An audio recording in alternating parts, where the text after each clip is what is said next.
Assalamualaikum Ustaz. Tolong dijawab ya. Ya.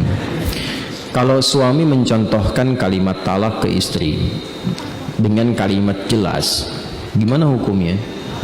Dia bilang, ini cuma contoh ya, aku talak kamu. Begitu baru jatuh. Maksud dia ucap begitu menjelaskan bahwa kalimat dia sebelumnya bukanlah kalimat talak. Dia mencontohkan karena saya waktu itu sedang was-was talak. Contoh ya. Saya talak kamu. Thalathatun jidduhunna jiddun wa hazluhunna jiddun. Ada 3 hal yang harus berhati-hati. Karena candanya jadi serius, seriusnya jadi canda. Tapi canda yang bagaimana yang dihukumi serius? Ya, kalau contoh kan kadang-kadang tidak masuk canda tapi menjelaskan hukum. Nah, di antara 3 itu yang sepasang nikah dengan talak, ya kan? Jadi bisa menjadi hukum yang nyata sifatnya.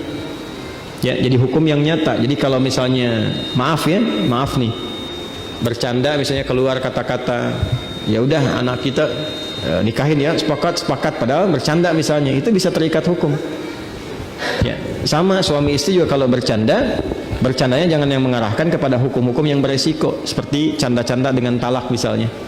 Ya, nah, itu bisa terjadi hukumnya, tapi itu diikat oleh ketentuan-ketentuan yang sangat ketat, tidak seketika jadi begitu. Kasus ini tidak berlaku hukum.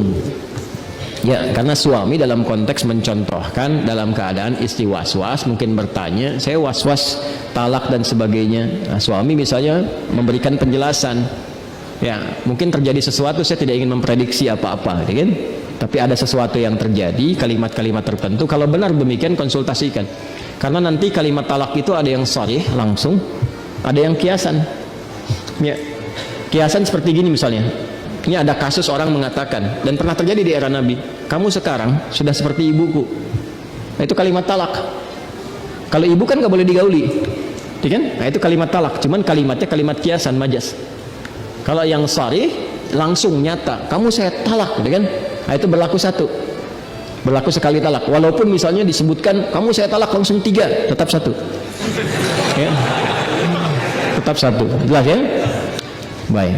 Nah, itu ada tempo, karena memang talak itu spirit awalnya bukan untuk memisahkan, tapi untuk merenungkan dan mengevaluasi diri. Jangan salah loh, jangan salah. Spirit awal talak itu bukan memisahkan, tapi merenungkan dan mengevaluasi diri. Makanya diberi waktu. Ya, telah tatakuru 3 kali bahasa suci atau masa haidnya. Ada yang mengartikan suci, ada yang mengartikan haid. Di situ merenung.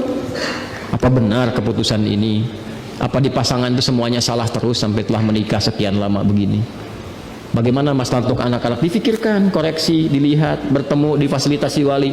Kan yang An-Nisa ayat 35 itu, ya, wa in khiftum shiqaqa bainihima fab'athu hakaman min ahli wa hakaman min ahliha in yurida islahan yuwaffiqillahu bainahuma. Kalau mau islah, artinya sama-sama memperbaiki diri, karena boleh jadi yang salah bukan salah satu saja, keduanya mungkin ada persoalan. Maka kalau nggak bisa selesaikan sendiri, cari pihak lain yang memberikan solusi untuk mendamaikan. Ya, karena itu fungsi wali bukan hanya menemani dan menikahkan, ingat, tapi memberikan pendampingan ketika ada persoalan. Di situ hadir memberi solusi. Nah, kalau sekiranya itu bisa selesai, tuntas. Kalau memang ada niat memperbaiki. Kalau ada persoalan serius, nanti diberi tempo, dilihat ada perbaikan nggak, perubahan tidak. Kalau membahayakan bisa dipisah. Itu spirit awalnya. Jelas ya? Jadi kalau dalam kasus ini tidak jatuh, dia hanya memberikan satu gambaran untuk menghilangkan was-was. Jadi kalau ada kamu misalnya ingin clear, ini cuma contoh nih, contohnya begini baru jatuh misalnya. Kalau tidak seperti itu, maka tidak jatuh. Dalam konteks ini tidak berlaku, kecuali ada kalimat-kalimat kiasan yang keluar, yang ini tidak ditanyakan. Misal ada kalimat seperti yang tadi saya sampaikan, secara normal, wajar, dan sadar dia mengatakan misalnya, kamu sekarang sudah seperti ibuku sendiri. Nah, itu kalimat-kalimat kiasan yang menghadirkan unsur talak. Hati-hati ya.